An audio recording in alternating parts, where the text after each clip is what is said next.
This channel does not promote any violent, harmful, or illegal activities. All content provided by this channel is meant for an educational purpose only. ধরুন সামনেই আপনার মেয়ের বিয়ে, 1 লাখ টাকা দিয়ে সোনার দোকান থেকে একটা বিয়ের প্যাকেজ কিনলেন।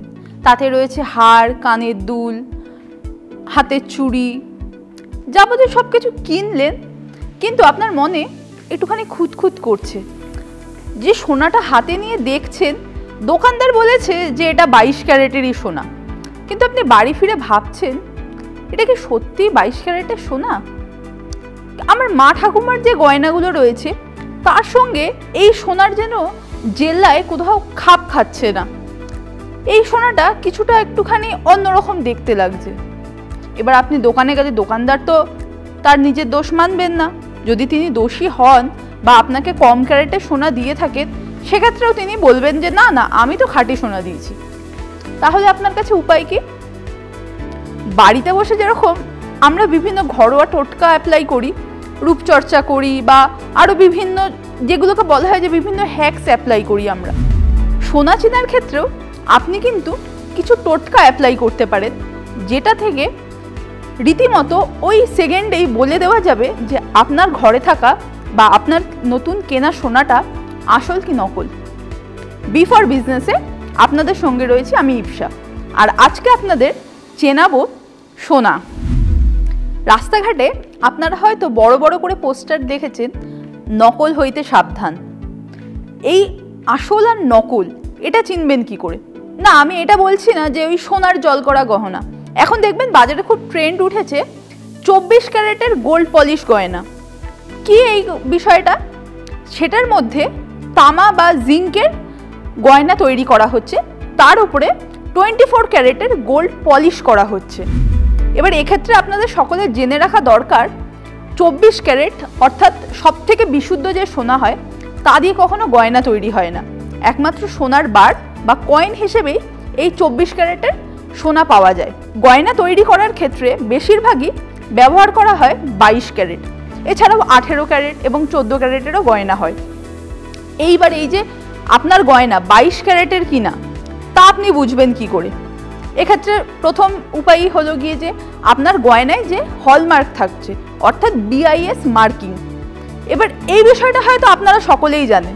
আপনারা হয়তো গয়নাটা কেনার সময় উল্টে পাল্টে দেখলে বা দোকান নিয়ে আপনাকে দেখিয়ে দিল যে দেখুন আপনার গয়নায় BIS মার্কিং রয়েছে, অর্থাৎ আপনি আসল সোনা কিনছেন। কিন্তু গয়নায় কতটা খাদ রয়েছে তা কি আপনি জানেন? এই বিষয়টা জানা খুব দরকার। অর্থাৎ দোকানে হয়তো আপনাকে বলল যে এটা 22 ক্যারেটের গয়না, কিন্তু তাতে কতটা খাদ রয়েছে হিসেব বলে বা পরিসংখ্যান অনুযায়ী যেটা নিয়ম, তাতে বলা হয় যে 22 ক্যারেটের যখন সোনা আপনি কিনছেন তাতে 91.6% বিশুদ্ধ সোনা থাকে। বাকি যে শতাংশটুকু থাকছে তাতে জিঙ্ক বা রূপো এগুলো মেশানো হয়। এটা কম বেশি সকলেই হয়তো জানেন যে খাদ ছাড়া সোনার গয়না তৈরি করা যায় না। অর্থাৎ গয়নার যে মোল্ডিং হয় বা বিভিন্ন যে নকশা তৈরি করা হয় তার জন্য কিছুটা এই খাদ মেশাতেই হয়। আবার যদি আপনি 18 ক্যারেটের অর্থাৎ একটুখানি কম দামে গয়না কিনতে চান, তাহলে অনেকেই 18 ক্যারেটের গয়না কেনেন। সেক্ষেত্রে কত পার্সেন্ট সোনা থাকে? এর ভেতরে 75% সোনা থাকে। বাকি যে 25% থাকছে তার মধ্যে রূপো, জিঙ্ক এগুলো মেশানো হয়। এবার যদি কারোর বাজেট আরও কম, হয়তো চাইছেন যে 10,000 টাকার মধ্যেই আমার সোনা চাই, তাহলে তখন উপায় কি? কিনতে হবে 14 ক্যারেটের গয়না। এই 14 ক্যারেটে থাকে 58% সোনা, বাকিটা পুরোটাই খাদ। এইবার এই যে খাদ এবং বিশুদ্ধ সোনা এর যে পরিসংখ্যানটা বা মিশেল, অনেক সময় হয় কি দোকানদার আপনাকে বলছে যে আমি 22 ক্যারেটের গয়না দিয়েছি, অর্থাৎ এর মধ্যে 91.6% বিশুদ্ধ সোনা রয়েছে, কিন্তু বাড়িতে এসে দেখলেন যে সেই গয়নাটা পরার পরে আপনার গলায় বা হাতে সবুজ একটা দাগ তৈরি হচ্ছে, অর্থাৎ তার মধ্যে অতিরিক্ত খাদ মেশানো আছে। সেক্ষেত্রে আপনি কিন্তু ঠকে যাচ্ছেন, কারণ আপনাকে এই 22 ক্যারেট যেটা গয়না তৈরি করার ক্ষেত্রে সবথেকে পিওর ফর্ম তা কিন্তু দেওয়া হয়নি, অর্থাৎ তাতে বেশি খাদ দিয়ে দেওয়া হয়েছে। এবার এই যে এত আমি খাদের কথা বললাম, আপনি বাড়িতে গয়না কিনে এনে চিনবেন কি করে যে আপনার কেনার সোনাটা আসল নাকি নকল? এর প্রথম এবং সহজ উপায় হলো ভিনিগার টেস্ট। আপনি সোনার গয়নায় 1 ফোঁটা ভিনিগার দিয়ে দেখুন। যদি দেখেন গয়নাটা আস্তে আস্তে বা যেখানটায় আপনি ভিনিগার দিয়েছেন তা কালো হতে শুরু করেছে, তাহলে বুঝবেন আপনি ঠকে গিয়েছেন।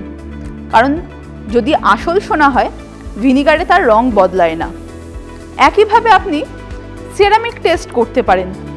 সেটাই কি হবে, নন গ্লেসি টাইলস যদি আপনার কাছে থাকে এবং তাতে যদি সামান্য সোনার গয়নাটা ঘষে দেখেন, যদি দেখেন যে একটা সোনালি দাগ পড়েছে, তাহলে বুঝবেন আপনার কাছে আসল সোনা রয়েছে। আর যদি দেখেন কালো দাগ হচ্ছে, তাহলে বুঝবেন আপনার কেনা গয়নাটা নকল। আবার আরেকটা ভাবেও আপনি সোনা যাচাই করতে পারেন, তা হলো জলে ফেলে।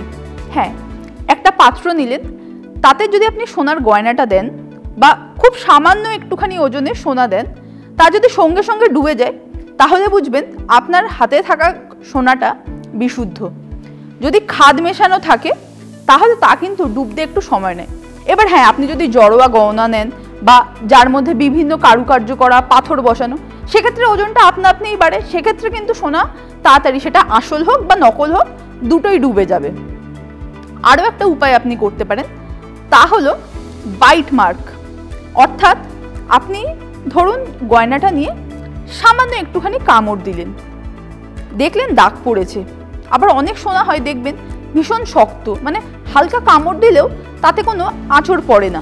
এবার আপনি ভাবছেন কি যে আঁচড় পড়ে না যেটা, তার মানে সেটাই নিশ্চয়ই ভালো, তাহলে ভারী ওজন। একদমই নয়।